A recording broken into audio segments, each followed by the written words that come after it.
कई लोग ये कहते हैं जेल से आने के बाद केजरीवाल चुप क्यों हो गया,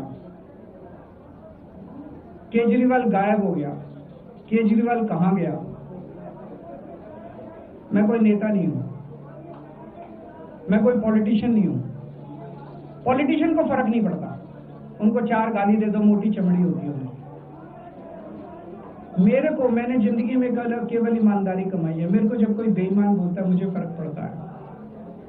मेरे को जब जेल भेजा जाता है, मेरे परिवार के ऊपर ताने मारे जाते हैं, मेरे को फर्क पड़ता है। केजरीवाल को फर्क पड़ता है। इसलिए मैंने तय किया था कि जब सारे देश के सामने मैं निर्दोष साबित हो जाऊंगा तब तक मैं चुप रहूंगा। आज मेरे दिल से बहुत बड़ा बोझ उतर गया। मैं मोदी जी को कहना चाहता हूं, मोदी जी आपने हमारे ऊपर इतने केस कर लिए, आपने ईडी छोड़ दी, आपने सीबीआई छोड़ दिया, आपने पुलिस छोड़ दिया, आपने इनकम टैक्स छोड़ दिया हमारे पीछे, आपने जेल भेज दिया हमारे 5 सबसे बड़े नेताओं को। आम आदमी पर एक समय ऐसा था जब आम आदमी पार्टी के सबसे टॉप के 5 नेता जेल में थे एक साथ। उसके बाद भी केजरीवाल का कुछ नहीं बिगाड़ सके। अब तो एक ही तरीका बचा है मोदी जी केजरीवाल से निपटने का, केजरीवाल का कत्ल करवाना पड़ेगा, केजरीवाल की हत्या करवानी पड़ेगी। उसके अलावा केजरीवाल आपसे संभलने वाला नहीं है। अब आपके बस का नहीं है केजरीवाल, आपने सब कुछ करके देख लिया, अब केजरीवाल का कत्ल ही करवाना पड़ेगा। और एक तरीका है, मैं पहले भी बोल चुका, लेकिन वो मोदी जी के बस का नहीं है। मैंने 500 स्कूल बनवाए दिल्ली में, आप 5000 स्कूल बनाओ। मैंने दिल्ली की सड़कें अच्छी करी, आप पूरे देश की सड़कें ठीक कर दो, देखो केजरीवाल को कोई पूछेगा ही नहीं। केजरीवाल ने 200 मोहल्ला क्लिनिक बनाया, 20,000 मोहल्ला क्लिनिक बनाओ, आप तो देश के प्रधानमंत्री हो। अरे अच्छे काम करो ना।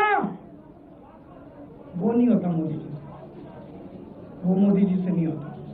मैं उनको कहना चाहता हूं, प्रधानमंत्री जी, केवल सत्ता की जो प्रधानमंत्री मोदी जी की और अमित शाह जी की सत्ता की हवस है, ये उसका नतीजा है जो ये षड्यंत्र रचा गया। और इस षड्यंत्र का मैं बहुत छोटा हूं, हमारे परिवार ने बहुत भुगत भोग दिया। मैं जेल गया, मेरी मां बीमार रहती है बहुत ज्यादा, उसको अस्पताल में एडमिट कराना पड़ा, बहुत रोई मेरी मां, बहुत रोई। इनकी पत्नी मनीष सिसोदिया जी की पत्नी, उनको मल्टीपल स्क्लेरोसिस डिजीज है, सब लोग जानते हैं।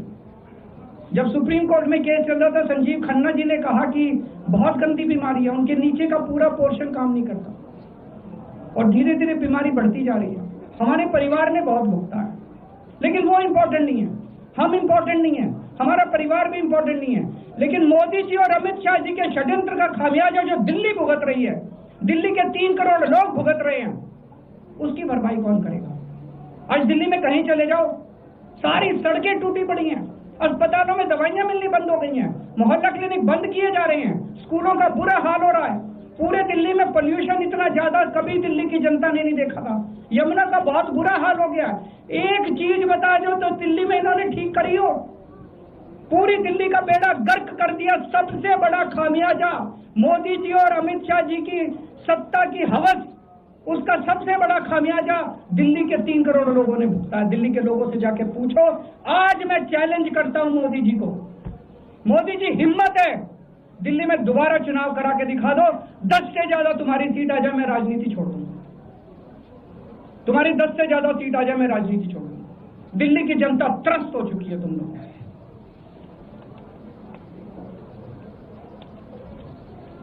मैं मोदी जी को कहना चाहता हूं, अगर आपने सत्ता हासिल करनी है, कुछ पॉजिटिव काम करके सत्ता हासिल करो। आज देश के सामने इतनी बड़ी बड़ी समस्याएं हैं। आज देश का युवा दुखी है, देश का व्यापारी दुखी है, देश का उद्योगपति दुखी है। आज अमेरिका हमें आंखें दिखा रहा है। मोदी जी की हिम्मत नहीं है जो ट्रंप के खिलाफ एक शब्द बोल दें। ट्रंप के खिलाफ रोज ट्रंप गालियां देता है मोदी जी को, रोज ट्रंप गालियां देता है भारत को, रोज ट्रंप गालियां देता है हमारे देश को। मोदी जी के हमारा प्रधानमंत्री भीगी बिल्ली बना हुआ है। अरे देश संभालिए ना, आपको हमने देश चलाने को दिया था और अब केजरीवाल में उलझ गए, आप आम आदमी पार्टी में उलझ गए।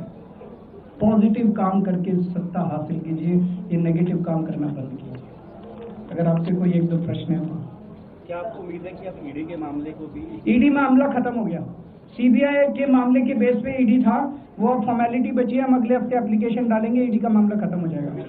कांग्रेस कह रही है कि ये बीजेपी ने जो है कांग्रेस को नुकसान पहुंचाने के लिए आपको जो है राहत दिलवा दी है। मैं आपसे पूछना चाहता हूं, केजरीवाल जेल गया, रॉबर्ट वाड्रा जेल गया, संजय सिंह जेल गया, क्या राहुल गांधी जेल गया, मनीष सिसोदिया जेल गया, सोनिया गांधी जी जेल गई? किस मुंह से बात करते हैं? शर्म नहीं आती कांग्रेस को? सीबीआई केस को ऊपर कोर्ट में ले जाएगी। ले जाए, वो तो ले जाए, उनका हक है। सुप्रीम कोर्ट भी जाएंगे, हाई कोर्ट भी जाएंगे। जैसे निचली कोर्ट में न्याय हुआ, ऐसे ऊपरी कोर्ट में भी न्याय हुआ। जब कोई सबूत है ही नहीं, जब कोई गवाह है ही नहीं, तो ऊपर के कोर्ट में भी कहां से लाएंगे सबूत, कहां से लाएंगे गवाह? आज कोई छोटा मोटा उन्होंने डिस्चार्ज कर दिया है हमें, उन्होंने कहा कोई आरोप ही नहीं बनता। इसके अलावा जो इन्वेस्टिगेटिंग ऑफिसर सीबीआई के ऊपर उन्होंने, कोर्ट ने टिप्पणी की है कि सीबीआई अपने दोषी अधिकारियों के खिलाफ डिसिप्लिनरी एक्शन, कभी ऐसा ऑर्डर देखा है? इसका मतलब कितना फर्जी मुकदमा था कि सीबीआई के अफसरों के खिलाफ डिसिप्लिनरी एक्शन लिया जाएगा।